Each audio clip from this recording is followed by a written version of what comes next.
Hello friends, एक बार फिर से आपका स्वागत है मेरे इस यूट्यूब चैनल लीगलाइजेशन सर में। जैसे कि हम स्पेसिफिक रिलीफ एक्ट के एमसीक्यू कवर कर रहे थे, जिसमें हमने पार्ट 1 बना दिया है और अपलोड कर दिया है। यदि आपने नहीं देखा है तो ऊपर यहाँ पे आई बटन आएगा, वहाँ पे क्लिक करके देख सकते हैं। तो फ्रेंड्स, ये हमारा आज का पार्ट 2 रहेगा स्पेसिफिक रिलीफ एक्ट के एमसीक्यू में। तो फ्रेंड्स, चलिए स्टार्ट करते हैं इसके बारे में हमने कुछ इंट्रोडक्शन देख लिया था कि कितने 3 भाग होते हैं, 8 अध्याय और 42 धाराएं। तो यदि आपने नहीं देखा है तो जाके देख सकते हैं वहाँ पे पार्ट 1 में।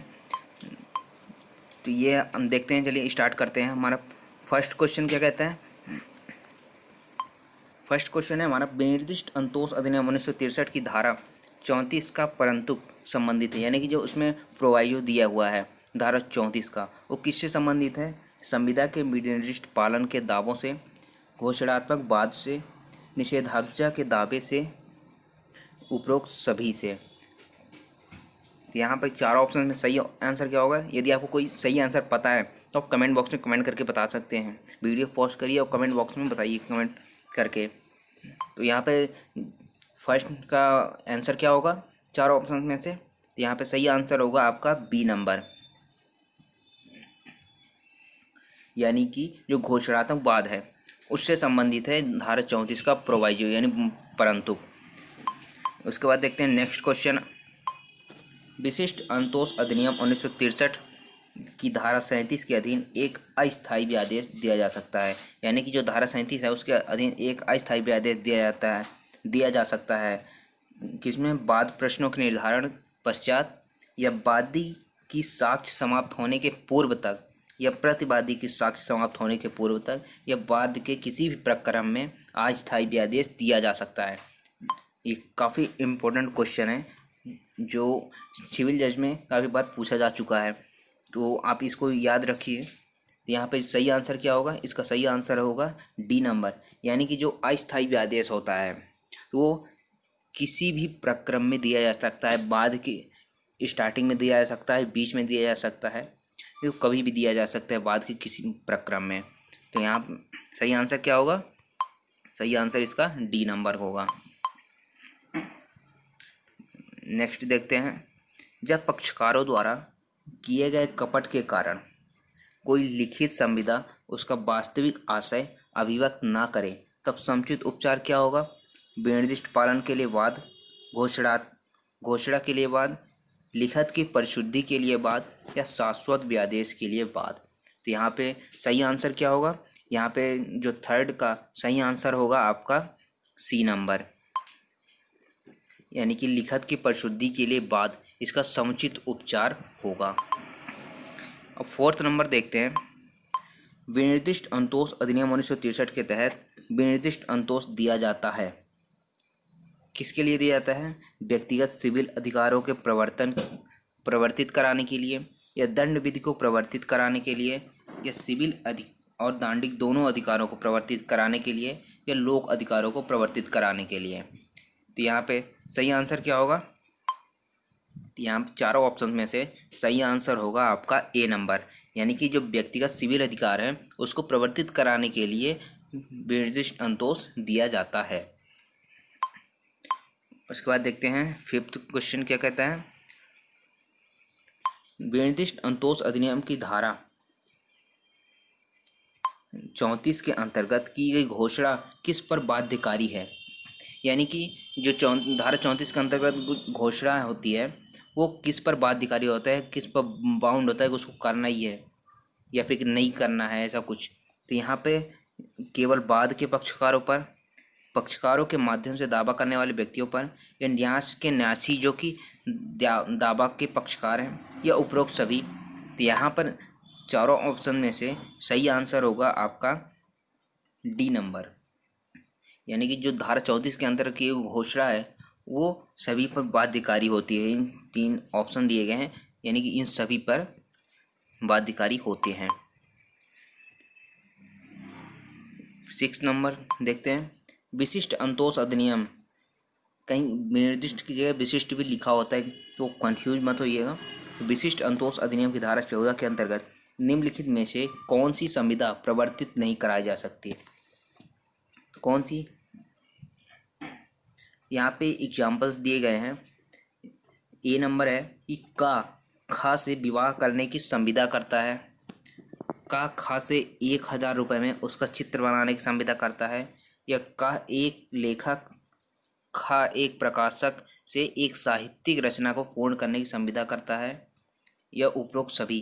तो यहाँ पे सही आंसर क्या होगा, यहाँ पे देखना जो चारों ऑप्शन हैं, यानी कि जो 3 यहाँ पर एग्जाम्पल्स दिए गए हैं, तो इनमें से सही आंसर क्या होगा। तो यहाँ पर सही आंसर है डी नंबर, कि निम्नलिखित में से कौन से अंदर प्रवर्तित नहीं कराया जा सकती, तो इन सभी को प्रवर्तित नहीं कराया जा सकता है, क्योंकि यहाँ पर ही विवाह से संबंधित संविदा जो भी होता है वो शून्य होता है, और इसके बाद भी हैं बहुत सारी जो शून्य संविदा होते हैं जो कॉन्ट्रैक्ट में आप पढ़ेंगे। धारा 6 विशिष्ट अंतोष अधिनियम के अंतर्गत स्थावर संपत्ति के कब्जे के लिए बाद लाया जा सकता है बेदखली से कितने दिन के अंदर या कितने माह के अंदर, 6 माह, 1 वर्ष, 3 वर्ष या 12 वर्ष। तो यहाँ पर सही आंसर क्या होगा, यहाँ पर सही आंसर होगा आपका 6 माह, यानी कि जब स्थावर संपत्ति के कब्जे के लिए बाद लाया जाता है वो बेदखली से, जब वो बेदखल किया जाता है उस कब्जे से, तो उसके 6 माह के भीतर आप बाद संचित कर सकते हैं। उसके बाद देखते हैं 8th क्वेश्चन क्या है। संविदा जो विनिर्दिष्टतः प्रवर्तित नहीं कराई जा सकती है, संविदा जिसके अपालन के लिए धन के रूप में प्रतिकर यथायोग्य अंतोष हो, संविदा जिसमें सूक्ष्म अथवा बहुत से ब्यौरे हों, संविदा जिसके पालन ऐसा सतत कर्तव्य का पालन अंतर्भिलित हो जिसका न्यायालय द्वारा पर्यवेक्षण न किया जा सके, जो उपरोक्त सभी। तो यहाँ पर सही आंसर क्या होगा, तो यहाँ पर इन चारों ऑप्शन में से जो सही आंसर है वो होगा आपका डी नंबर, यानी कि उपरोक्त सभी। 9th क्वेश्चन देखते हैं। कौन सा व्यक्ति अपने पक्ष में संविदा का विनिर्दिष्ट पालन अभिप्राप्त कर सकेगा। तो कौन सा पक्ष है, संविदा के किसी पक्षकार द्वारा, किसी के भी पक्षकार के हित प्रतिनिधि या मालिक द्वारा, या सी नंबर जब किसी ने कंपनी में ये संविदा की हो और तत्पश्चात तो किसी कंपनी में समामेलित हो गया हो, यानी कि किसी कंपनी से संविदा की और उसके जस्ट बाद वो कंपनी किसी और कंपनी में समामेलित हो गई और तब उस समामेलन से उद्भूत नई कंपनी द्वारा, अब यह उपरोक्त सभी। तो यहाँ पर सही आंसर क्या होगा, तो यहाँ पे आपका जो सही आंसर है वो होगा डी नंबर, उपरोक्त सभी में। यहाँ पे देखते हैं 10th क्वेश्चन क्या कहता है।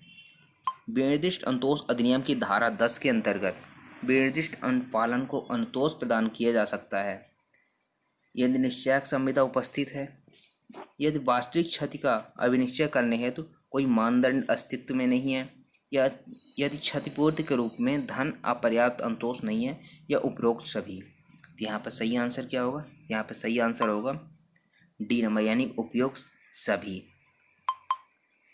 उसके बाद 11th क्वेश्चन देखते हैं। 11th क्वेश्चन क्या कहता है। धारा 32 विनिर्दिष्ट अंतोष अधिनियम के अंतर्गत एक लिखत को आंशिक रूप से रद्द किया जा सकता है।